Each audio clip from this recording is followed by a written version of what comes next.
তো ২৪ বছর পাকিস্তানি শাসন আমলের ১২ বছর তিনি জেল খেটেছেন। এটা কি কোনো কাপুরুষের কাজ? এটা কি কোনো ভীরুর কাজ?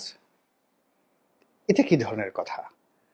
যে ২৪ বছরের টোটাল রেজিমে যদি ১২ বছর একটা মানুষ জেল খাটে এবং বারবার একবার বের হয় আবার ঢুকেন, একবার বের হয় আবার ঢুকেন, বউ বাচ্চা একদিকে, ছেলে মেয়ে কোথা থেকে বড় হচ্ছে, কিভাবে সংসার চলবে, কোনো চিন্তা ভাবনা না করে তিনি স্লোগান দিলেন, জাতির জন্য কাজ করলেন, আবার জেলে গেলেন।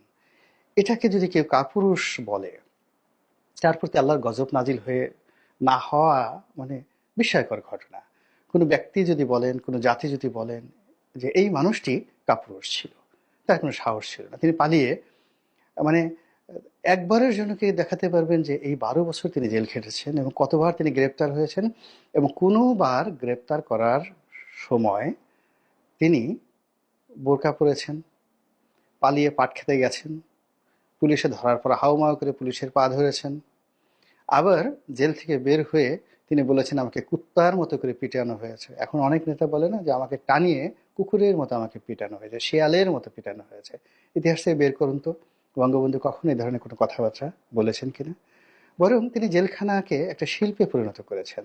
তার অসম্ভব তাৎপর্যমিতে দেখেন যে সেখানে পুরো জেলখানাকে তিনি রাজনীতির জন্য একটা অগ্নিগর্ভ বানিয়ে ফেলেছিলেন। যেখানে গেছেন সেখানেই তার রাজনীতি।